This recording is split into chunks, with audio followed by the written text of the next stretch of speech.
본 방송에서 제공하는 투자 정보는 투자 판단에 대한 조언입니다. 방송에서 제공하는 주식의 가치, 가격 상승 및 하락에 대해서는 방송사에서 보장하지 않습니다. 지난달 누리호가 우주로 날아올랐습니다. 이로써 대한민국은 세계에서 7번째로 자력으로 위성을 발사할 수 있는 기술을 보유한 나라가 됐습니다. 라떼는 말이죠. 이 달에는 옥토끼가 살고 떡방아를 찧어 떡을 만든다고 생각했습니다. 그 후로도 오랫동안 우주는 공상과학 소설의 무대였죠. 1969년 미국의 아폴로 11호 달 착륙도 먼 나라의 얘기였습니다. 1981년 우주왕복선 사업에 나선 미국은 성공과 실패를 반복하다가 2011년 7월 8일 아틀란티스호의 비행을 끝으로 30년 만에 우주왕복선 프로그램을 종료했습니다. 아쉬워하는 사람도 많았고 반대하는 사람도 많았습니다. 자, 그렇지만 인류는 우주를 포기하지 않았고 한국의 도전도 시작됐습니다.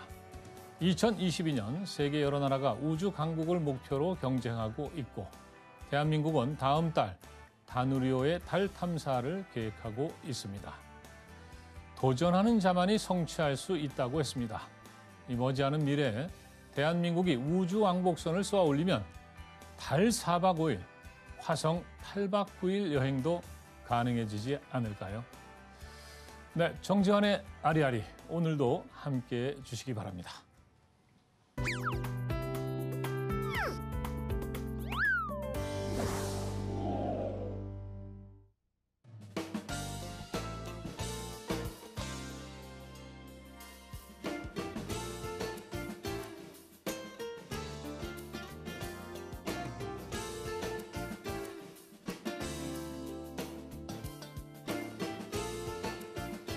네, 한 주간의 다양한 화제를 먼저 확인해 보겠습니다. 오늘은 경제콕 손자희 아나운서께서 자리하셨습니다. 어서 오십시오. 네, 반갑습니다. 네, 자 그런데 아주 충격적인 뉴스가 들어와 있죠? 네, 맞습니다. 먼저 오늘 전해진 속보부터 말씀을 해드리도록 하겠습니다. 네, 부탁드립니다. 아베 신조 전 일본 총리가 오늘 오전 선거 유세 중에 총격을 받고 갑자기 쓰러졌다라는 보도가 일본에서 나왔습니다.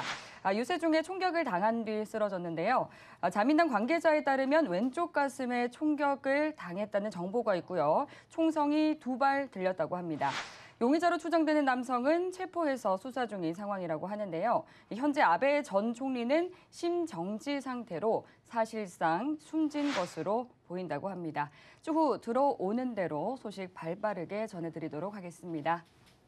네, 이웃나라 소식이긴 합니다만은 네. 참 21세기 이런 문명 사회에서 네. 저런 비극적인 사건이 일어난다는 게 참 안타까울 뿐입니다. 네, 맞습니다. 자, 이제 경제콕 짚어볼까요? 네, 좋습니다. 네. 그럼 오늘 제가 또 준비해온 경제 관련한 소식부터 알려드리도록 하겠습니다. 오늘 경제와 관련한 첫 번째 소식은요. 개미들만 당한 게 아니었어입니다. 13조 원 자산이 감소한 대기업 총수들의 소식인데요. 올해 증시에 칼바람이 불면서 상반기 국내 33개 주요 그룹 총수들의 주식 재산이 이렇게나 많이 줄어든 것으로 나타났습니다. 기업 분석 전문 한국 CXO 연구소가 6월 말 기준으로 대기업 그룹 총수 33명의 주식 평가의 변동 사항을 분석한 결과 이들이 보유한 전체 주식 재산은 올해 초 64조 6천억 원에서 지난달 말 51조 4천억 원으로 상반기 동안만 13조 원가량 감소한 것으로 나타났습니다. 네, 주식 재산이 가장 많이 감소한 총수는 김범수 전 카카오 이사회 의장인데요. 총 4조 7천억 원이 줄어들었습니다. 네, 이어서 삼성전자 이재용 부회장은 올 상반기 주식 재산이 2조 1천억 원 줄어서 김범수 전 의장 다음으로 감소폭이 컸는데요. 넷마블 방준혁 의장과 셀트리온 서정진 명예회장이 뒤를 이었습니다. 네, 반대로 조사 대상 33명 중 4명은 주식 재산이 늘었는데요. 롯데 신동빈 회장이 1,500억 원으로 가장 많이 늘어났고요.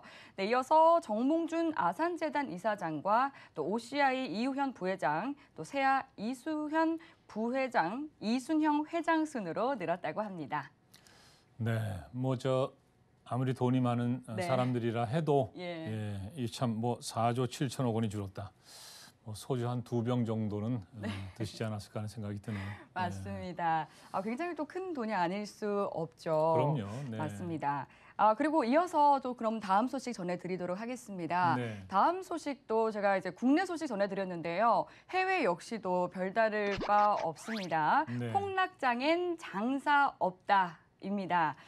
이 세계 500대 부호 재산 역시도 꽤나 많이 증발했습니다. 1,800조 원 증발했다라는 소식인데요. 지난 1일 미국 블룸버그 통신에 따르면 세계 500대 부자의 재산은 올 상반기 1조 4천억 달러, 그러니까 우리 돈으로 약 1,800조 원 가까이 증발했습니다.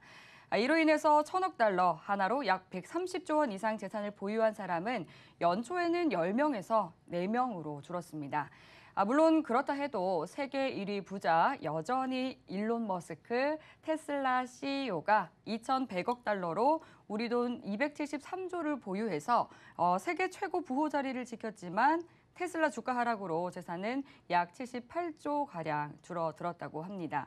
2위는 제프 베이조스 아마존 창업자고요. 3위는 베르나르 루이비통 모에 헤네시 회장, 그리고 4위에는 빌 게이츠 마이크로소프트 회장, 5위에는 레리 페이지 구글 창업자 등이 그 뒤를 이었습니다.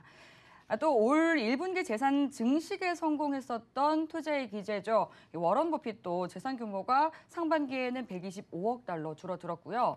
지난해 10대 부호 안에 들었던 마크 저커버그는 659억 달러를 잃으면서 10위 밖으로 밀려났습니다. 17위로 밀려났고요. 암호화폐 거래소 바이낸스를 운영하는 자오 창펑은 가상화폐 급락으로 인해서 올해에만 자산이 86% 감소했다고 합니다.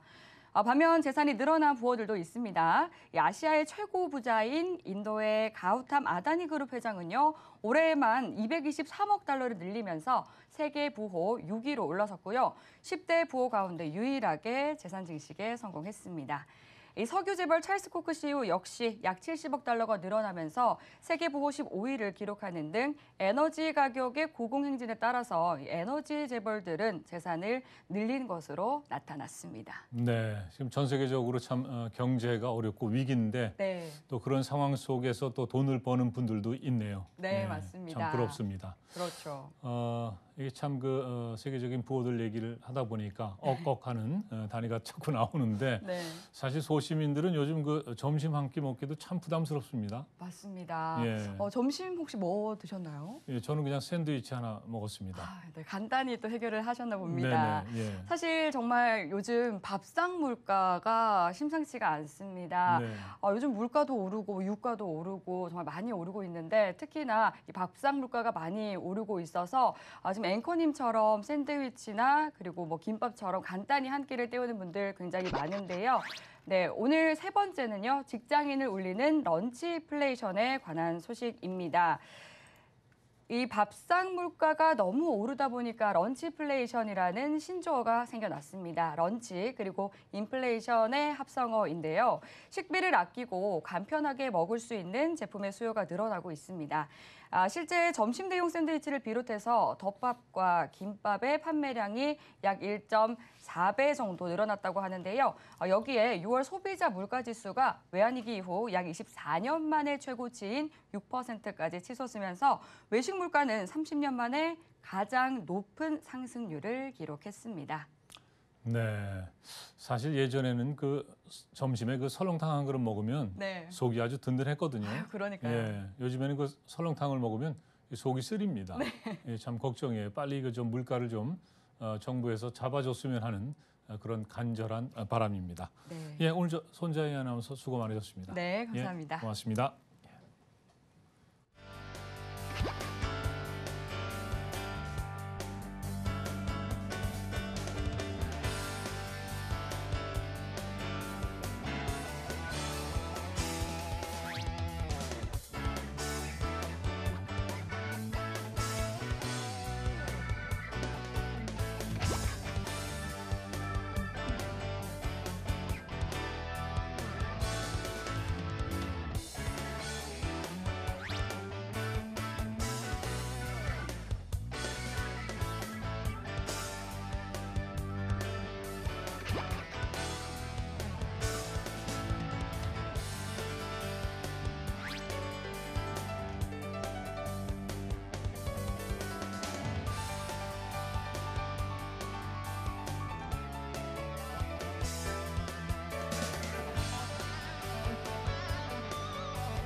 네, 세상의 모든 이야기를 들여다보는 알파고의 세상 만사입니다. 어서 오세요. 네, 안녕하십니까. 네, 예, 일주일 만에 뵙습니다. 네, 벌써 세 번째 주입니다. 그렇습니다. 네. 네, 점점 더 얘기가 흥미진진해지고 있죠. 높이 평가 감사합니다. 루마니아 이 네. 민족 분단 얘기를 예. 해주시겠다 예. 이렇게 예고를 하셨는데 예. 루마니아 하면 솔직히 말씀드려서 이 드라큘라 백작 외에는 별로 떠오르는 게 없습니다. 예. 죄송합니다. 그럴 수도 있어요. 왜냐면 로마니아 사람들한테 한국이라고 하면 그 사람들도 뭐 김밥 정도 아니면 김정은 미사일 정도만 모를 것 같아요. 네. 서로 우리는 몰라요. 예, 그러니까 우리가 이제 세계사를 배워도 어떻게 보면 이제 서유럽 중심, 예. 또 미국 뭐 이런 쪽을 주로 보니까 네. 예, 아무래도 이제 다른 지역, 동유럽이라든가 이런 잘 몰라요 사실. 네. 예, 그래서 이 시간이 참 유익하지 않나 그렇게 생각합니다. 저도 이 시간 덕분에 좀 톤을 벌고요. 감사합니다. 네. 예. 자, 그런데 이 루마니아 예. 그리고 이제 몰도바, 예. 네, 이게 지금 두 나라죠. 예, 두 나라인데 따로따로 두 나라인데 사실 형제 국가예요. 어떻게 보면 어허. 우리 북한하고 남한처럼 민족이 똑같아요. 네네네. 물론 지금 북한의 이제 그 국기는 다르긴 하지만 네. 이제 로마니아하고 몰도바를 보시면 다 붙어 있는 나라이거든요. 그리고 아하. 국기 다 똑같아요. 네, 가운데 문양 들어간 거 조금만 좀 차이가 있고 예, 색깔이 똑같네요. 예, 그 문양도 몰도바이라는 지역의 상징이지. 네네. 그 민족의 색깔은 바로 그 색깔이에요. 그 민족은 루멘족이에요. 루멘족. 예. 예. 이게 비유하자면 이거예요. 로마니아는 예. 한반도이고 몰도바는 강원도. 이렇게 생각하시면 돼요.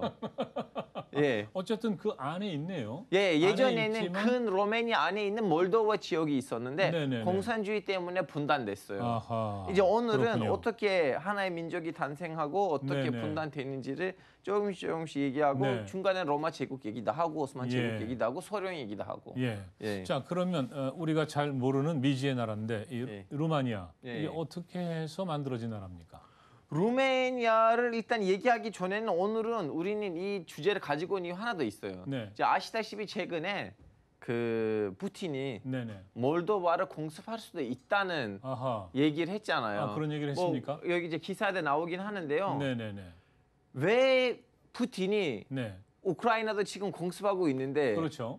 몰도바까지 욕심을 뿌리냐고 사람들이 궁금하겠죠. 네네. 왜냐하면 몰도바 안에는 트란스니스트리아이라는 또 하나 지역이 있어요. 네. 그 지역도 지금 분단된 거예요. 그 지역으로 또 분단이 된 거예요. 몰도바가. 예. 네네. 몰도바는 지금 합법적으로 하나의 나라이긴 하지만 네.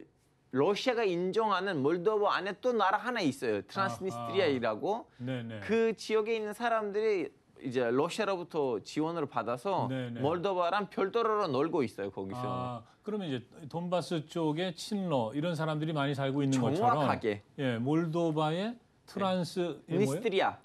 예. 이제 거기는 또 이제 러시아를 좋아하는 사람들, 그렇죠, 가까운 그렇죠. 사람들 이런 예. 사람들이 있는 거로군요. 예. 그러다 어허. 보니까 이제 최근에 와서 그 푸틴의 그러한 발언이 나오니까 한국 네. 사람들 궁금했죠. 몰도바 뭐지? 트란스니스트리아 뭐지? 네, 하여튼 네. 저는 이런 그 궁금증들을 네. 전체적으로 좀 풀라고 예, 이 예. 로마니아 얘기를 가지고 온 거예요. 그럼 실제 이 우크라이나 지금 러시아가 계속해서 공격을 예, 하고 예. 있는데 그 다음 타겟이 될 가능성도 있는 겁니까? 예. 이게 타겟이 지금- 안 되기를 바라긴 하지만. 그러니까 전 예. 세계가 지금 전쟁이 빨리 끝나길 바라고 네. 있는데 그런 쪽으로 이게 확산이 안 되길 네. 바랍니다. 자, 그러면 루마니아 얘기를 좀 네. 해볼까요? 예. 네. 이 루마니아 어떻게 해서 만들어진 나라인지. 자, 일단은 로마니아의 언어가 있겠죠. 루메니아어, 네. 로마니아어. 예. 이 언어는 신기하게도 예. 지금 이태리에서 완전 통떨어진 나라잖아요. 네네네. 그럼에도 불구하고 죽은 언어, 라틴어. 네. 라틴어에 제일 가까운 언어는 이태리어 아니고요. 네네. 그리스어도 아니고요. 네네. 스페인어도 아니고요. 네네. 루메니아어예요. 그러면은 과거에 그 로마 사람들이 예. 이쪽으로 많이 이렇게 이동을 한 건가요? 자, 이제 그 스토리가 너무 재밌죠. 네네. 원래 이 지역은요. 그 달마치아 산맥 지역이거든요. 네네. 그러다 보니까 거기에 있는 민족을 다치아족이라고 했었어요. 예. 이 다치아족이 로마 제국을 네. 너무 많이 괴롭혔어요. 아하. 어느 정도라면 이제 로마 제국들이 네네. 이 사람들이랑 전쟁하기 너무 싫으니까 네네네. 우린 이 사람들한테 우리보다 훨씬 조그마한 왕국인데 네네. 침략하는 것을 이제 막자는 자원에서 아무리 네네. 전쟁해도 제대로 못 이기니까 네네. 매년 돈을 줬어요. 아하. 예. 로마가 이 다치아족에게 돈을 줬다. 예. 그러니까 오늘날에 이제 그 뭐죠 루메니아의 이제 네네. 그 뭐 원주민들이겠죠. 네. 그러니까 어떻게 보면. 돈을 줘서 이렇게 달래고 구슬르고 그런 예. 거군요. 근데 이제 결론적으로 이제 이 지역이 로마 네네. 제국에 흡수됐습니다. 언제이냐면 아하. 바로 그 유명한 로마 제국 다치아 전쟁을 통해서인데 네네. 그때 황제는 한국말로 발음은 좀 약간 다르긴 한데 네네. 트라이수인가? 네. 트라잔인데 터키 말로 트라잔인데 한국말로 발음은 따로 있어요. 트라이수. 네네. 그분이 로마 제국의 5대 황제 중에 하나예요. 예. 무슨 말이냐면 로마 제국 제일 황금 시기를 네네. 누렸던 5명 황제 중에 한 명인데 그때 이제 드디어 네네. 그 다치아족을 예. 이기고 흡수했어요. 완전히 정복하고 이제. 예. 그건 이제 1세기예요. 네네. 예. 예. 기원 2세기. 예. 네. 이제 그렇게 해서 그러면 완전히 이제 이 다키아족이 로마가 되고. 예. 예. 그런데 네. 그럼 그 중에서 일부가 이렇게 이동을 한 겁니까? 어떻게 되는 겁니까? 이제 사실은 여기서는 사람들이 네. 이 스토리 들으면 제일 궁금한 거 뭐냐면 어떻게 네. 이렇게 조그마한 왕국이 예. 로마 제국을 괴롭힐 수가 있을까? 그 네네. 비법이 뭐예요? 네네. 바로 이 다치아 민족의 칼이 있거든요. 네네. 플렉스, 영어로 플렉스라고 하는데 다치안 스워드라고 하기도 해요. 이제 화면에 나오고 있는데요. 네네네. 이 칼이 길어요. 어허. 그리고 얇아요. 어떻게 보면 우리 한국의 그 검도랑 비슷하거든요. 네네. 자, 이 칼을 빠르게 쓰시면 그 로마 제국의 방패들을 자를 수가 있었어요. 네네. 그래서 못 이겼다는 거예요. 예예. 어느 정도라면 오스만 제국도 이 로마니아의 그 지역을 네. 정복을 했을 때 13세기에 네네. 그 기술을 보고 오스만 제국도 자기 군대에다가 똑같은 칼을 쓰라고 지시를 하는 거예요. 네네. 그래서 오스만 제국 칼도 어떻게 보면 이 다치의 민족 칼로부터 네네. 이제 좀 약간 발전된 칼이에요. 아하. 근데 이제 어떻게 되냐 이제 흡수됐잖아요. 네네. 흡수되니까 로마 제국이 너무 희귀하게도 오늘날의 중국에서 있는 정책처럼 강제 이주 정책을 해요. 아하. 그래서 로마 사람들을 그쪽 지역으로 다 이주를 시키는 보내요. 거네요. 예. 실질적으로. 네네. 그래서 그 사람들 거기에 가요. 가서 이제 거기서 지배층이 되고 네. 이제 거기 현지인들이랑 결혼하고 오늘날의 로마니아 민족이 이제 거기서 나타나는 거예요. 아하. 원주민들하고 로마 지배층 엘리트들이 이렇게 네네. 결혼을 하면서 생긴 예. 그 민족 자체가 로마니아예요. 네. 그래서 언어가 예, 라틴어란 제일 유사한 언어이죠.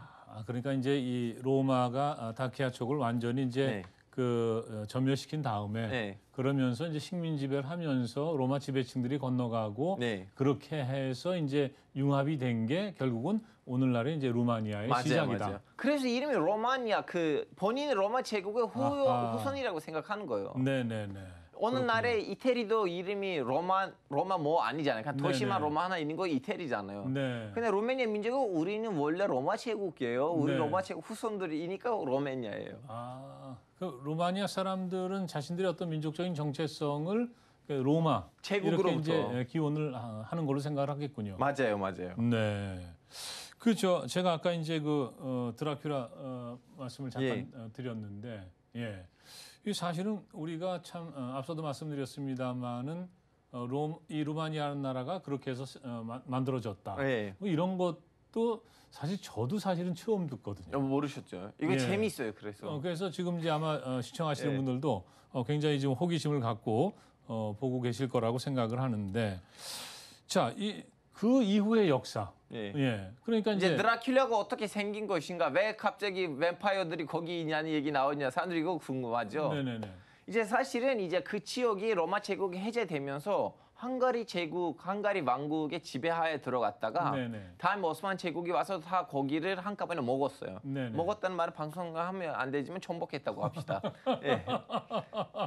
네, 아니 뭐 그 정도는 예. 괜찮습니다. 그때까지만 예. 해도 로마니아라는 단어가 없었고 그 네. 로마니아 민족이 사는 지역은 세 개의 지역으로 세 개의 이름으로 불리고 있었어요. 네. 하나는 몰도바, 예. 하나는 울라히아, 말라키아, 네. 한국식 발음은 말라키아예요. 그리고 하나는 트란실바니아. 그 트란실바니아가 바로 이제 드라큘라 성이 있는 그렇죠, 그 그렇죠. 지역인 거죠. 예, 예. 네네. 이제 블라드 3세. 네. 우리는 그 드라큘라라고 하는 사람이 역사 속에 있는 트랜실바니아의 공작 블라드 3세의 를 가리키는 거예요, 사실은. 아. 그럼 그 사람은 왜 드라큘라로 이렇게 낙인을 지키냐? 네네네. 오스만 제국이 다 먹었는데 거기만 남았거든요. 예. 그래서 또 거기까지 정복하려고 하는데 이제 중간에는 이제 자기 대사다 보내고 세신다 보내고 그러는데 네. 그분이 그 대사들을 너무 잔인하게 죽이고 어허. 이제 그 사람들의 뭐지 그 대궐에서는 술도 마시고 그러고 뭐 이런 이상한 일이 이루어졌기 아하. 때문에 유럽 사람들 보기에다 너무 잔인한 거예요. 네네. 그래서 그 사람의 그 행보들을 가지고 유럽에 있는 문학가들이 네네. 드라큘라, 뱀파이어의 이렇게 소설들 쓴 거예요. 네. 그러니까 이제 실존 인물이 네, 이제 모델이 돼서 이제 드라큘라 백작이라는 소설이 나온 건데 그렇죠. 사실은 이제 드라큘라 백작이었다는 것도 팩트예요. 아, 드라큘라 그렇습니까? 백작이었어요. 네. 네. 근데 이제 외교 사절이 지금은 뭐 그런 네, 일이 이런, 있을 수 네. 없습니다만은 사실은 이제 고대 역사를 이렇게 뒤져보면 그런 게 많거든요. 예. 사실은 이제 죽을 각오를 하고 이제 적진에 간다 뭐 이런 건데 네. 그렇다 하더라도 너무 끔찍하게 네. 상상을 초월하는 그런 어떤 그 만행을 저질렀던 네. 거군요. 아, 그럼 이제 그 당시에 이제 그 유럽 지역에서 악인으로 이제 명성을 날리고. 아니 유럽 지역에서는 자기한테 이득이 오스만 제국을 막아주니까. 아. 근데 유럽 사람들 보기에도 네네. 너무나 민망한 거. 이 사람의 이러한 행동이. 네. 대사를 왜 그렇게 죽여요? 네네. 아, 그렇죠. 네. 예. 아, 이제 그런 또, 예, 우리가 이제 드라큘라 백작, 이게 참 어렸을 때 아주 재밌게 읽은 뭐 그런 작품으로 기억을 하실 텐데 또 이 소설의 탄생 배경에는 실제 이제 루마니아의 역사 이런 것이 이제 맞아요. 결합이 돼 있는 거네요. 그래서 로마니아도 사실은 이거는 어떻게 보면 너무나 민망한 스토리이긴 하지만 이걸 네. 가지고 관광 상품을 만들고 그걸로 네.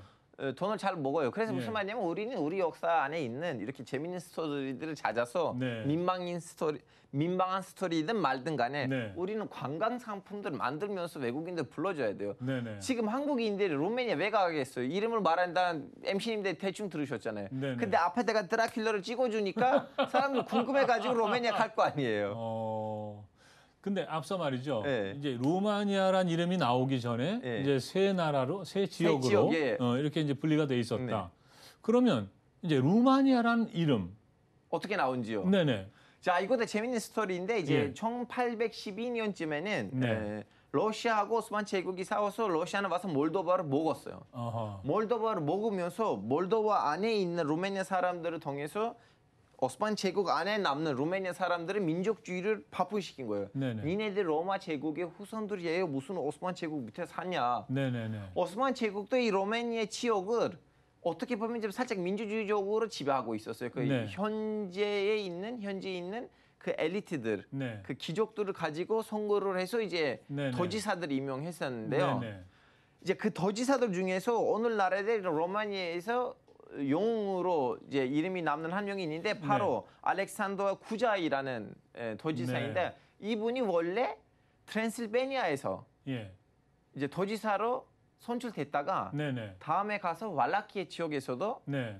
도지사라 선출되고 네. 다음에 이 두 개의 행정구역을 합치는 거예요. 어허, 다음에 자신을 루메니아 도지사라고 하는 거예요. 네네네, 물론 다음에는 뭐지 실각됐어요. 그 예. 밑에 있는 다른 이제 엘리트들한테 찍혀가지고. 근데 네. 그 계기로 이제 루메니아 민족이 통일된 거예요. 오스만 제국 안에서. 아하, 다음에 자꾸 러시아 제국이 와서 이 루메니아 사람들한테 민족주의를 뿌리면서 네네, 결국 루메니아 사람들이 오스만 제국으로부터 루메니아 왕국이라는 이름으로 네네. 독립해가지고 독일에서 이제 왕이 왔어요. 네, 유럽 사람들이 왕 하나 보내줬어요. 예, 그런 식으로 루메니아 왕국이 1881년에는 수립된 거예요. 네. 아, 그러니까 그분이 그 트란실바니아 출신인데 네.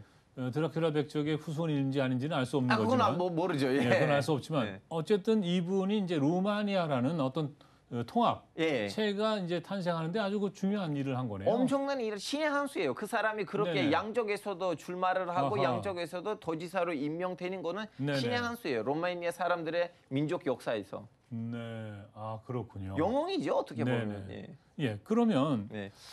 앞서 이제 예고해 주신 대로 그렇게 해서 하나의 나라가 됐는데. 근데 몰도바는 로마 제국 러시아 제국 안에 있잖아요. 아하. 하나 거기 남았어요. 그때는 이제 네. 몰도바는 러시아의 점령당에 예, 있었던 예. 거고. 그러면 그러니까 통일됐어요 다음에. 그 다음에 왜냐하면 로마니아 왕국이 기다리고 있었어요. 이 네네. 러시아 제국이 조금만 이렇게 흔들리면 아. 나는 나머지 민족 땅을 네네네. 조국을 원래 우리 흡수하겠다. 땅이니까. 예. 네네. 그 골든 타임이 언제 있냐면 바로 1차 대전이에요. 1차 대전 때는 이제 러시아 제국 안에서는 공산주의 바람에 부르고 네네. 공산주의 때문에 내전이 일어나니까 러시아 제국이 이제 좀 약간 이렇게 흔들리잖아요. 네네네. 그때 바로 루메니아는 안에 들어가서 몰도바를 뺏겨왔어요. 아하. 그러다 보니까 큰 로마니아 왕국이 수립된 네네. 거예요. 그러니까 몰도바를 회복했다 이렇게 해도 예, 볼 예. 수가 있겠네요. 예. 예. 그렇게 해서 이제 루마니아, 몰도바가 이제 합쳐졌다. 그렇죠. 예. 하나의 나라가 된 거고. 네네네. 근데 아까 그 몰도바 안에 그 분리가 돼 있는 지역, 예. 트란스니스트리아입니까? 예, 맞아요. 네네. 근데 그렇게 해서 합쳐졌는데 다시 어떻게 빠지는지요? 그러니까 그거. 예. 자, 그것도 예. 2차 대전인데 아, 그건 또 2차 세계대전 때. 왜냐하면 러시아 사람들이 억울한 거예요. 네네. 이 땅을 우리가 원래 오스만 제국한테 가지고 왔는데 네네. 이 조그마한 루메니아 왕국 가지고 갔잖아요. 예. 그래서 우리는 그 땅을 다시 가지고 와야겠다. 근데 명분이 없는 거예요. 명분 없다 보니까 2차 대전은 좋은 기회가 된 거예요. 왜냐하면 네네네. 루메니아는 2차 대전 때는 라인을 잘못 탔어요. 가서 나치 독일이랑 손을 잡았어요. 네네. 그래서 소련이 너 2차 대전 때 나치 독일이랑 손을 잡았다? 네네. 그럼 너한테 조벌이 필요해. 야, 그때 가지고 왔던 몰도바 돌려줘. 그래서 강제로 몰도바를 다시 가지고 갔어요. 소련이 네네. 루메니아로부터. 예. 그러다 보니까 민족 분단이 생긴 거예요. 아하. 물론 다음에는 이제 소련이 붕괴됐죠. 1990년에. 그때 이제 몰도바는 다시 독립을 했지만 그때 이제 몰도바가 다시 독립을 하고. 루메니아랑 동일하기에는 갭이 너무 많았어요. 네. 그리고 동시에도 이 몰도바 안에 있는 트란스니스트리아 지역이 아무리 소련이 붕괴한다고 하더라도 우리는 계속 공산주의를 원한다고 해서 거기서 분리운동을 했어요. 네네. 그러다 보니까 몰도바 옆에서 이렇게 트란스니스트리아 지역이 네네. 공산주의를 하나의 나라가 된 거예요. 아하. 그렇게 해서 실질적으로 지금 이제 세 나라로 분리가 돼 있다 이렇게 얘기해도 과언은 아니겠네요. 그렇죠. 예. 그래서 이제 그때 이제 러시아가 이제 지원을 보내서 네. 그 사람들이 몰도바로부터 자신들을 보호할 수 있게끔 네. 국방력을 키워주고 그렇게 네. 됐어요. 어떻게 보면 이제 어떤 그 세계 어떤 정세 변화 속에서 하나의 어떤 나라가 셋으로 쪼개지고 뭐 이제 이런 상황이 된 건데. 그렇죠. 지금 이제 러시아가 우크라이나를 공격하고 있고. 우크라이나를 공격을 했을 때 트란스니스트리아에서도 미사일이 날아가요. 어허. 실질적으로 러시아는 트란스니스트리아를 이용하고 네네. 있어요. 예. 우크라이나랑 전쟁을 했을 때. 네. 근데 이제 앞서 잠깐 얘기했습니다만은 이제 몰도바를 칠 수도 있다. 예. 우크라이나의 다음으로. 왜냐하면 그 땅이 합법적으로 유엔에서도 몰도바의 땅으로 보이고 있어요. 네. 근데 이 루마니아가 바로 그 우크라이나 옆에 있지 않습니까? 그러니까 네. 러시아에서 보면 이제 뒤편에. 예. 예. 지금은 루마니아가 어떤 역할을 하고 있나요? 지금 루마니아는 사실은 예. 이 러시아 우크라이나 전쟁에서 너무나 키포인트 역할을 하고 있어요. 네. 왜냐하면 흑해에서는 지금 터키하고 루마니아가 없으면 러시아를 막을 수가 없거든요. 네네네. 근데 또 터키 아니고 이제 튀르키예죠. 네. 튀르키예는 이제 최근에 와서 푸틴이랑 너무 친해져다 보니까 예. 나토 보기에는 튀르키예를 믿을 수가 없어요. 네네. 그래서 루메니아를 이용한 거예요. 아하. 우크라이나에 가는 수많은 그 공급제들이 네. 다 루메니아를 통해서 가거든요. 아, 그렇군요. 사실 루메니아도 지금 이걸 하는 이유가 뭐냐면 네. 이 전쟁에서 러시아가 밀려야지 네네. 우리의 민족 나라, 같은 예. 민족의 나라 몰도바는 안전하는 거예요. 예. 네. 어쨌든 뭐 러시아가 먼저 침공을 했기 때문에 네. 지금 전 세계적으로 비판을 받고 네. 있는데 아무튼 하루빨리 전쟁이 끝나고 그렇죠. 아마 전쟁이 끝나게 되면 또 루마니아의 역할도 굉장히 커지지 않을까. 그렇죠. 왜냐하면 복구 지원이라든가 네. 뭐 여러 가지 일을 뭐 지리적으로 그렇기 때문에도 많은 일을 하지 않을까 하는 생각이 드는데 아무튼 좀 전쟁 빨리 끝나고 평화가 좀 정착이 되길 바랍니다. 다음 주에는 어떤 얘기를 좀 이제 좀 기대해볼까요? 최근 얘기를 하면서 네. 우리 경제 채널이잖아요. 예, 좀 예. 돈 얘기다 많이 하자는 마음으로는 네네. 저는 좀 약간 사우디 왕세자에 대한 얘기를 좀 해보도록 하겠습니다. 네, 얘기만 들어도 이게 참 부럽죠. 예, 부럽습니다. 이번 주 얘기 어땠습니까? 좀 재미있으셨습니까? 예, 저는 아주 그 새로운 역사를 또 예, 감사합니다. 아주 흥미있게 배웠습니다. 자, 알파고의 세상 만사 오늘 루마니아 얘기였고요. 다음 시간 또 사우디 네, 왕세자 얘기 기대해 저보다 주시기 3살 바랍니다. 많은 형이에요. 아, 그렇습니까? 네. 3살밖에 차이가 안 나요? 예. 근데 돈은 엄청 많은 거죠? 아, 그렇죠. 저 세계 1위 거의. 네, 다음 주에 뵙겠습니다. 네, 다음 주에 뵙겠습니다. 네, 수고하셨습니다. 네.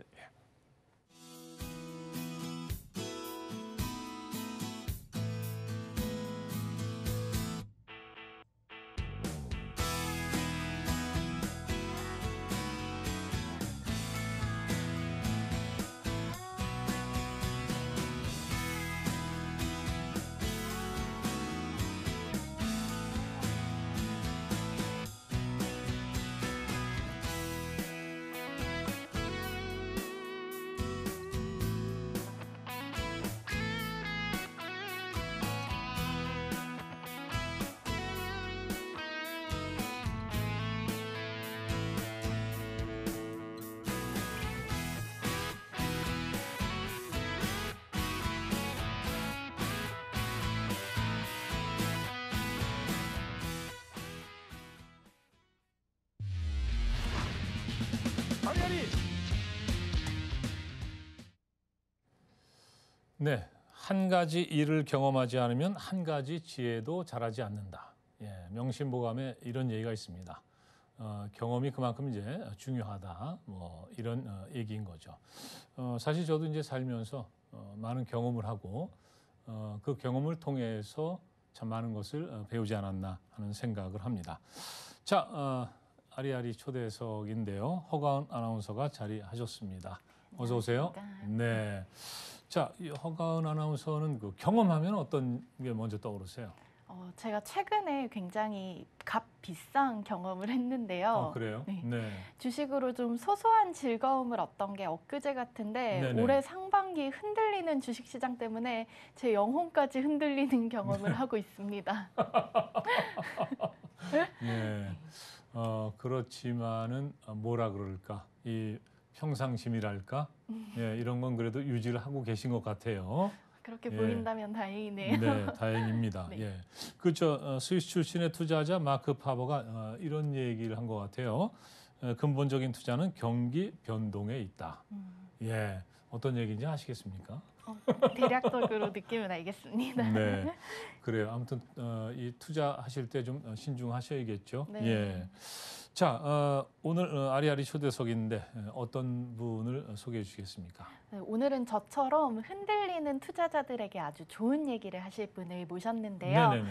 이분이 경험한 직업만 해도 무려 12가지라고 합니다. 시사평론가, 교수, 엔지니어, 또 벤처기업인까지 팔색조의 매력을 경험한 최영일 평론가님 만나보겠습니다.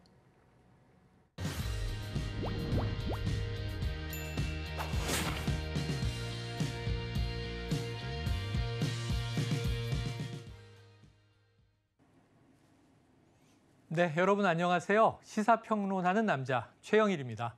오늘은 당신의 경험을 스토리텔링하라 이런 주제로 제가 강의를 드리고 또 토크를 이어가 보도록 합니다.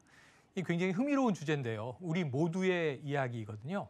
귀 기울여 주시면 재미도 있고 유익한 정보가 잔뜩 들어있는 강의가 되도록 준비를 했습니다. 자, 한번 시작해 볼게요. 요즘에 화제가 되는 영화 알고 계십니까? 탑건 속편. 이른바 탑건 매버릭인데요. 제가 86년도 대학생 시절에 이 첫 번째 영화 탑건을 보고 공군 멋있다. 그래서 87년도에 열심히 학생운동 시위하다가 6.29 선언을 듣고 7월 1일에 대한민국 공군에 입대를 했습니다. 그때 기계공학과 공대생이었어요. 그래서 이제 전투기 조종사가 되지 못했고 사관학교를 나오지 않았으니까 대신에 이제 F5 전투기를 열심히 닦고 조이고 정비를 했습니다. 그러면서 공군의 쓴맛, 단맛 다 보고 나왔는데요. 자, 이번 36년 만에 속편을 보면서 감동을 받았습니다. 무슨 얘기가 나오냐면요. 자, F-18 이 우리한테는 굉장히 귀한 전투기였는데 미군들은 지금 고물로 취급을 하더라고요. 그래서 이 노후된 F-18 전투기의 매뉴얼을 들고 들어온 주인공 탐 크루즈가 쓰레기통에 버려요. 이거 여러분 다 알고 있지? 알고 있습니다. 이건 적도 다 알고 있어. 항공기의 재원에 대한 건 적도 다 아는데 저기 모르는 건 뭐냐 하면 파일럿인 여러분들의 한계야. 그러니까 공중전의 관건은 파일럿의 경험, 경륜, 능력치에 달려있다. 그 너의 한계가 어디까지인지는 적들이 모른다. 그걸로 승부를 걸어라 하는 가르침, 교훈을 줍니다.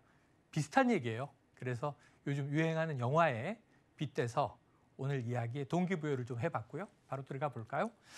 자, 지난 30년 동안 제 명함을 한번 쭉 추려봤어요. 제조업체의 신입사원으로 들어가 봤을 때부터. 그런데 그게 벌써 한 12장 명함이 되더라고요. 이 셀러리맨, 또 제가 창업을 해서 대표이사, 그리고 또 다른 회사의 사업이 망해서 접고 다른 회사의 임원, 그러다가 2013년부터는 그냥 직장 다 나와서 전업평론가로 만 10년 동안 시사평론가. 그런데 시사평론을 하면서 지난해에는요. 제가 국내 최다 기록을 끊었습니다만 1년 동안 출연한 방송이 라디오, 텔레비전, 또 지상파, 종편 등등 해서 연간 한 2,400회를 넘게 출연을 했더라고요. 오토바이를 달리면서. 그러니까 왜냐하면 하루에 10개 방송이 있는 날도 있는데 새벽부터 밤까지 다 생방송이에요. 녹화가 없어요. 그러니까 그냥 그 생방송 시간을 맞춰서 이동하려면 서울 시내에서는 이게 4륜차 몰고 안 되겠다. 택시로도 안 되겠다. 그래서 제가 2륜차 소형 면허를 한 8년 전에 땄는데 오토바이를 몰고 방송 시간을 맞춰서 다녀요. 그러면서 스스로 나도 퀵 서비스맨이 되었구나. 물건이나 뭐 제품을 전달하는 건 아니지만 뉴스를 또 평론을 전달하기 위해서 오늘도 지금도 달리고 있구나. 이런 생각을 하면서 이것도 50대가 돼서 처음 경험하는 거예요. 전 20, 30대에는 무서워서 이륜차를 타본 적도 없습니다. 이 친구가 운전하는 뒷좌석에도 타본 적이 없습니다. 그러던 내가 나이가 다 들어서 왜 오토바이를 몰고 지금 노들길을 달리고 있지? 이런 생각을 하면서 경험을 또 반추해 보는 거고요. 이런 것들을 또 다른 사람에게 얘기해 주면 굉장히 재밌어 해요. 잘 모르던 내용이거든요. 당신이 그랬어? 뉴스 퀵 서비스야? 재밌어 합니다. 이런 경험들을 어떻게 공유할 것인가 하는 것들을 오늘 이야기하려고 합니다. 자, 그런 이야기고요. 자, 과거의 경험들이 축적돼서 지금의 내가 있는 거죠. 나의 의식이 그 시기까지 미치던 못 미치던 그 쌓여진 시간의 역사가 지금의 나를 구성하고 구축하고 있는 거예요. 현대를 사는 우리는 하루가 너무 바빠요. 오늘 눈 뜨면 자, 출근해야지. 출근하면 할 일이 쌓여 있지. 야근해야지. 너덜너덜해져서 또 대중교통 타고 집에 와서 씻고 자면 또 눈 뜨면 출근해야지. 주말에는 쓰러져서 멍 때려야지. 그러니까 언제 과거를 추억하느냐 이거예요. 근데 이걸 습관으로 만들어야 한다는 이야기입니다. 나의 과거의 경험을 자꾸 끌어올리고 반추를 해서 그것을 현재에 나와 대화하게 해서 과거의 경험을 현재화한다. 이게 오늘 제가 드리는 말씀의 핵심이고, 그럼 이렇게 끌어올려진 우물 속 깊숙이에서, 이게 나의 내면의 우물이죠. 나의 내면의 우물에서 끌어올려진 경험은 뭐냐 하면 자산이에요. 여러분이 주식계좌 들여다보고 매일 코인 있는 분들은 코인 들여다보고 나의 부동산 시세는 지금 올랐나 떨어졌나, 나의 대출 DSR 한다는데 내 대출 총액이 얼마냐, 총 부채의 이제 원리금 상환은 몇 %냐, 이런 거 고민하고 이제 미래를 자꾸 계획을 하잖아요. 근데 이 미래는 공허해요. 지금의 내 위치가 어디냐에 따라서 내가 갈 수 있는 목적지의 경우의 수들이 정해져요. 근데 지금 내 위치는 바라보지 않고 옆 사람이 야, 나는 얼마 벌었어. 저 사람은 얼마 벌었대. 남과 비교하면서 내가 초라해 보이니까 자기 자산의 이 저금에 실망하게 되고 좌절하게 되고 영끌하게 되고 그렇단 말이에요. 근데 여러분들은 이미 살아온 만큼의 자산을 내면에 축적을 하고 있습니다. 그게 경험 자산입니다. 경험을 자산으로 인식하게 될 때 여러분의 삶의 가치가 완전히 달라지게 됩니다. 여기서 더 놀라운 것은 성공의 경험만이 아니라 실패의 경험까지도 여러분의 굉장히 중요한 앞으로 돈을 만들어낼 수 있는 자산으로 기능할 수 있다. 이걸 오늘 강의에서 핵심으로 명심하시기 바랍니다. 하나만 기억하세요. 경험 자산. 나는 이미 어느 정도 가지고 있어. 근데 이게 묻혀 있어. 내가 안 들여다보면 남이 내 경험을 들여다봐 줄 수는 없잖아요. 그건 나밖에 끌어올리지 못해요.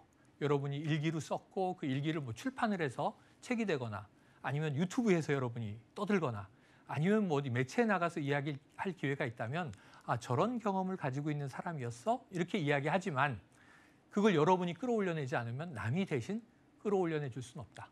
저는 10년 동안 시사평론을 하고 있지만 매일 방송에서 떠드는 얘기는 남들의 이야기예요. 정치인이 어쨌고 어떤 사건이 터졌고 범인은 왜 그랬고 경제 문제가 어떻고 지금 필즈상을 우리나라의 허준희 교수가 탔고 이런 이야기를 매일 하는데 제 얘기는 이런 반구도 안 하죠, 방송에서. 저는 방송을 진행하거나 평론하는 사람이지 그 부분을 다 이제 제가 제 이야기를 하는 사람은 아니기 때문이죠. 그래서 그러한 부분들을 우리가 집중해야 되겠습니다. 단언컨대 과거에 내가 해온 경험이 현재의 나의 존재를 규정하고 있다. 이걸 명심할 때 이제 경험을 스토리텔링하는 것이 시작이 됩니다. 자, 나의 경험이 나의 존재를 규정한다. 이게 오늘의 핵심이에요. 나의 경험이 나의 존재를 규정한다. 이걸 꼭 기억하시기 바랍니다. 자, 오토바이 타고 오늘도 뉴스 퀵 서비스를 열심히 달리고 있는 최영일 평론가의 경험의 단면을 살짝 보여드리려고 합니다. 지금 이제 지상파 라디오에서 이 점심시간 때 2시간 시사 프로그램을 진행하고 있어요. 한 1년 돼가고 있고 그 전에는 이제 주말에 또 국제 뉴스를 오전마다 전달하는 진행자를 했어요. 하지만 더 다수는 이 시사 문제에 대한 여러 가지. 시사라 하면 정치, 경제, 사회, 문화를 다 망라합니다. 우리나라의 경우에는 최근에 또 큰 선거가 2번 있었고 정권이 교체됐고 이런 정치 이야기를 사람들이 좋아하고 물론 욕하면서 좋아하는 거죠. 시끌시끌하고. 정치 뉴스의 비중이 높긴 하지만 경제 문제도 심각해지고 있고요. 경제 위기 닥쳐왔고 또 문화계 이슈들도 많습니다. 우리나라 이제 엔터테인먼트가 세계화됐기 때문에 그리고 또 이제 이 문화뿐 아니라 여러 가지 인문적인 지식을 요하는 융복합 정보의 시대가 됐어요. 그걸 이동성의 어떤 속도로 전달하고 있다. 이렇게 생각해 주시면 되겠습니다. 자, 이렇게 제한된 시공간 속에서 우리가 확보한 경험들이 있는데 이건 무엇과도 바꿀 수가 없어요. 왜냐하면 유일하고 고유하고 유니크하고 이 유니크한 경험을 다른 사람과 유사성을 논할 수는 있어요. 뭐 장단점과 누가 더 많이 경험했다, 덜 경험했다. 누구의 경험이 더 좋다, 나쁘다, 옳다, 그르다. 이런 이야기들은 우리가 얼마든지 수다를 떨 수 있고 경험을 끄집어내놓고 다른 사람과 토론하고 담론하고 하는 건 너무 좋은 일입니다. 수다의 차원에서 토론의 차원 사이를 움직인다 하더라도요. 그래서 그런 부분들에 대해서 여러분이 집중하시게 된다면 여러분의 경험들을 자꾸 끄집어내는 이것을 자산화하는 과정을 갖게 됩니다. 자, 여러분이 지금 어떤 물적인 자산을 가지고 계시든 상관없이 더 고귀하고 가치 있는 자산은 경험이고 경험은 여러분의 종잣돈이다. 이 인생의 종잣돈을 잃어버리지 않으려면요. 오늘 지나간 일도 내일 여러분 기억 안 나요. 기록하는 습관을 가져야 한다. 최대한 꼼꼼하게 중요한 것부터 덜 중요한 것은 날려도 되겠죠.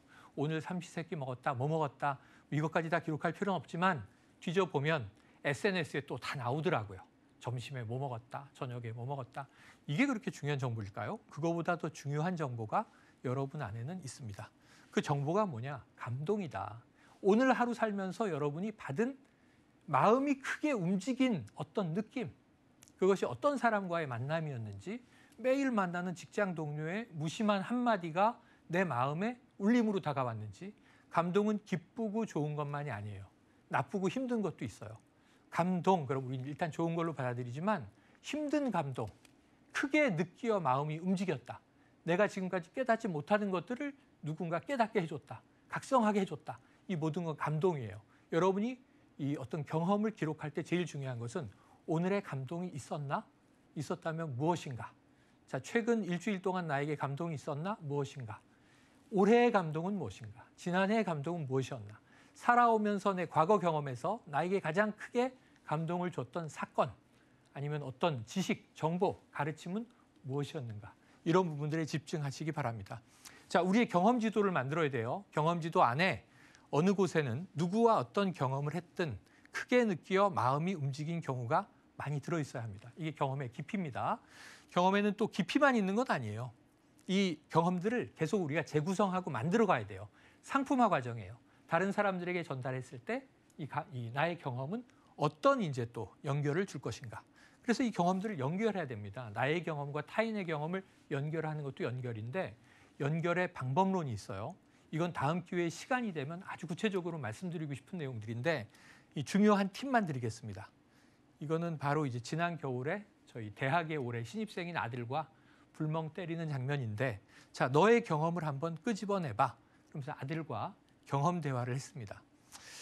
결론이 퍼즐이 아닌 블록처럼 경험을 한번 재구성해보자.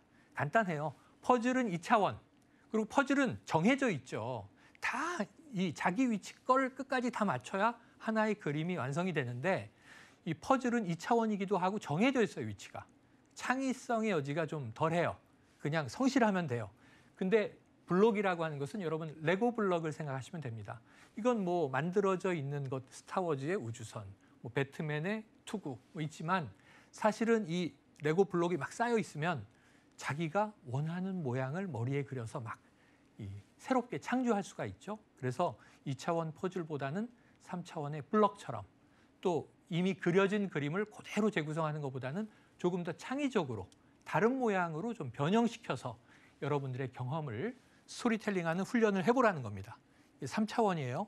이게 서울 시내 뭐 호텔에 가면 크리스마스 때마다 이렇게 있는데 해마다 가면 똑같은 게 있고 약간씩 바뀐 게 있어요.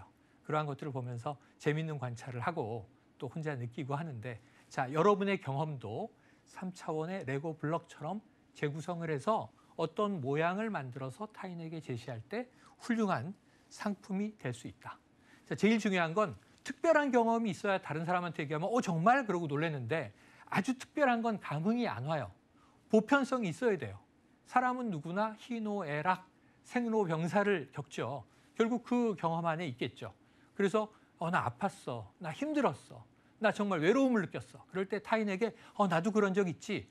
보편적이라고 하는 것은 공감을 이끌어낼 수 있어야 하는 거고 특별하다고 하는 것은 하지만 나만의 고유한 맛이 거기 담겨 있어야 한다는 겁니다.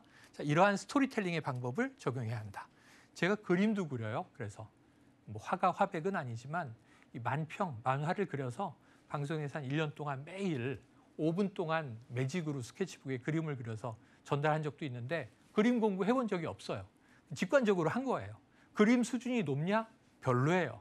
근데 그림을 대충 그럴듯하게 그리고 말빨로 섞어서 스토리텔링을 했더니 사람들이 재밌네 이렇게 해주더라는 겁니다. 시도가 중요하다.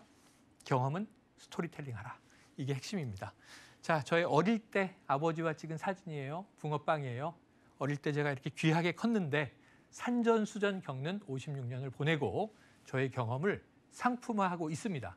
앞으로 이제 시사평론가 최영일의 자기 경험의 상품화 시작될 때 여러분들이 주목해 주시리라 믿습니다. 경험을 판다는 것, 경험을 팔 수 있어야 상품이 되는 거죠. 자, 이건 리버풀에 제가 가서 리버풀 이제 프리미어 리그도 직관을 하고 저는 리버풀 축구보다는 더 관심이 있었던 건 비틀즈예요. 비틀즈와 나, 비틀즈의 5번째 멤버가 나라면 어떤 음악을 했을까? 전 음악을 만들어 본 적은 없지만 음악을 듣는 건 좋아합니다. 이러한 상상을 스토리텔링으로 풀어보라. 이 경험을 가지고. 여러분은 이미 경험이 있고요. 경험 부자예요. 안 써서 그렇죠. 진짜 부자가 되라. 이건 여러분의 경험을 끄집어내서 스토리텔링하고 상품화해서 타인에게 재미있고 유익하게 전달하는 훈련과 연습을 하면 여러분들은 정말 뜨겁게 타오르는 불꽃, 연탄재 함부로 차지 마라. 너는 한번 뜨거웠던 적이 있었느냐? 이런 어느 시인의 시처럼 여러분의 삶이 지금까지 경험해온 것들을 살아있는 것으로 만들어서 그 뜨거움 또는 그 냉철함, 그 아름다움, 또 여러분의 고유함, 그것들을 세상에 뽐내고 여러분의 무형의 자산인 경험을 상품, 돈, 가치, 자산으로 만들기를 기원합니다. 자세한 이야기를 다음에 하나하나 풀 기회를 기다리면서 오늘은 여기서 마칠게요. 경청해 주신 여러분 고맙습니다.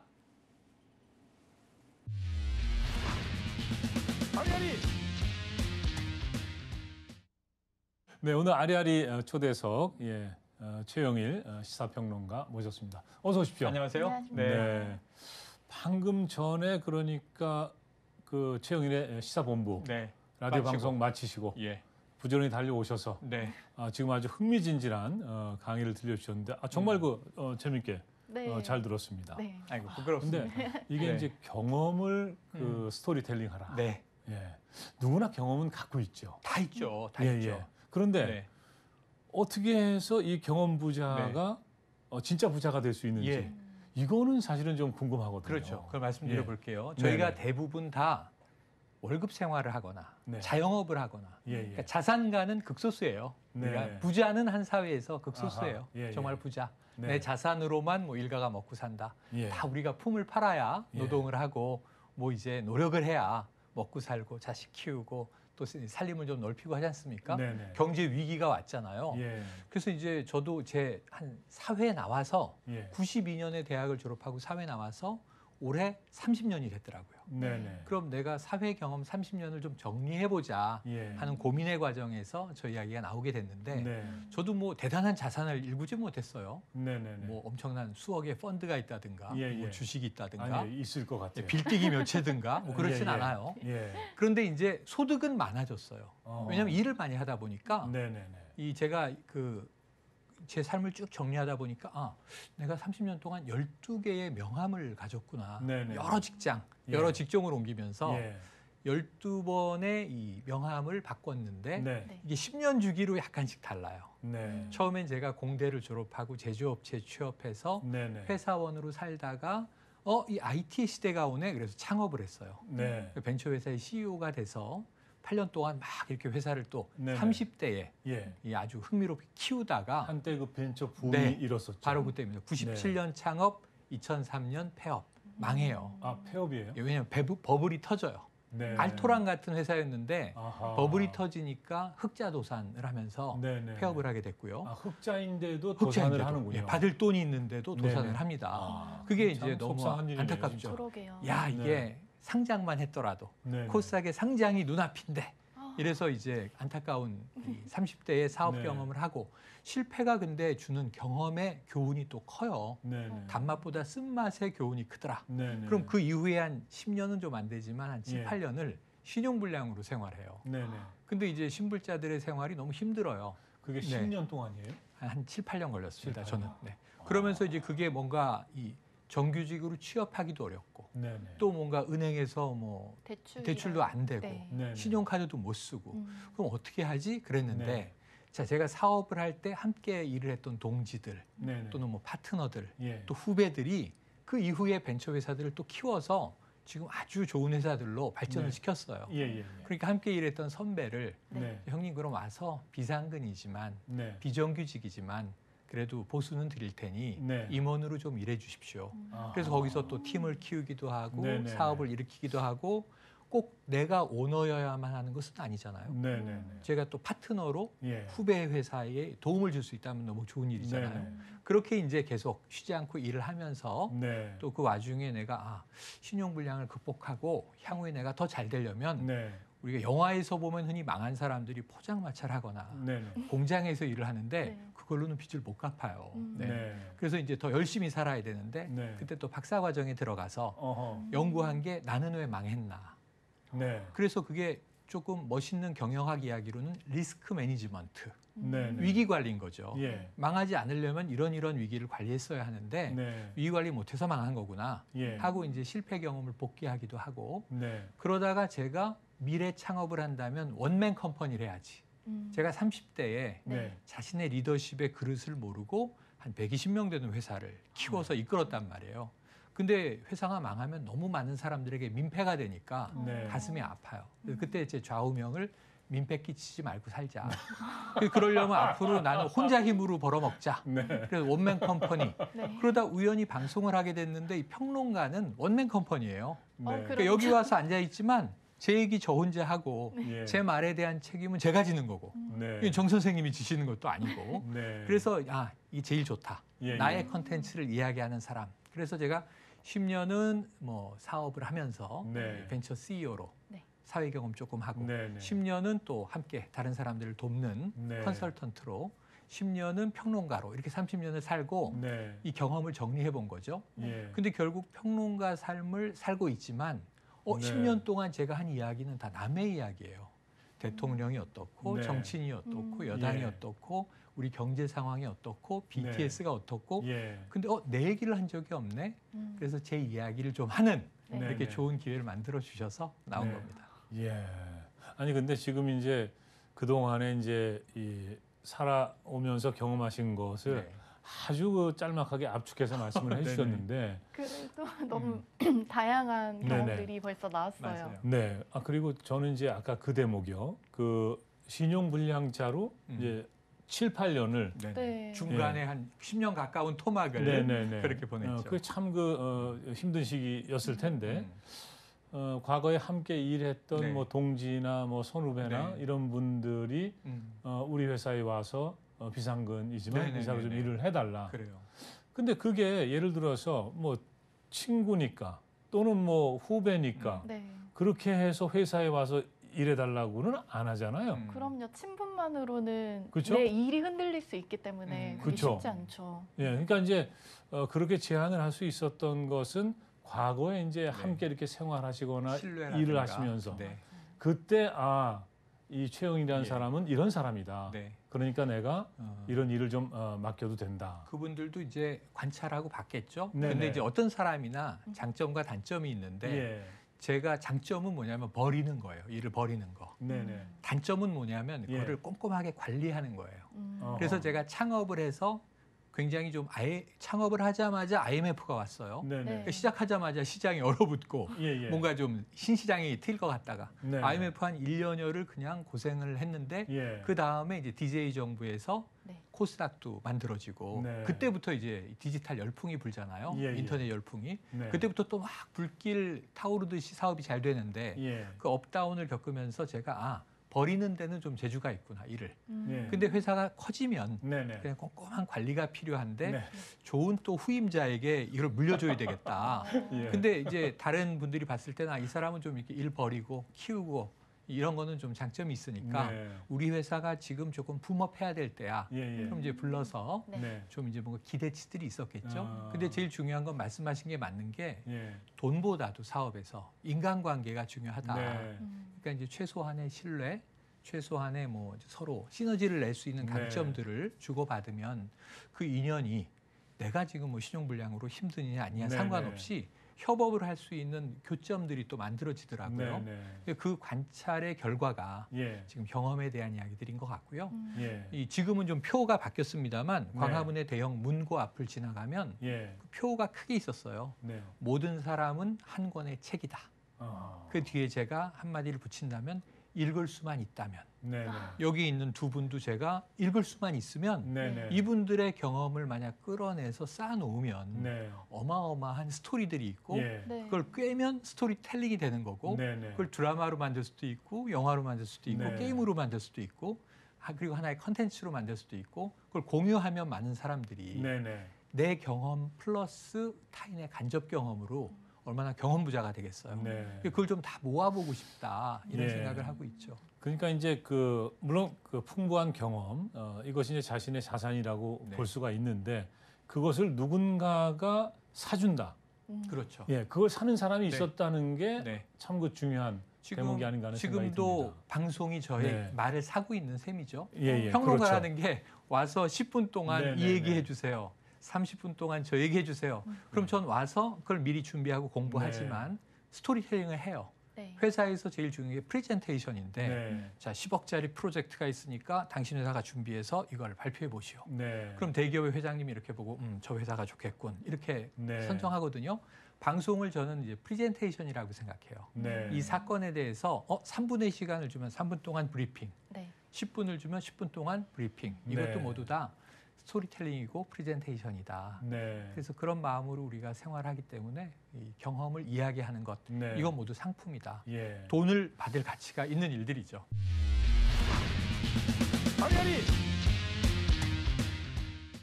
자, 오늘도 시청해 주신 모든 분들께 진심으로 감사의 말씀드립니다. 최영희 평론가님도 고맙습니다. 고맙습니다.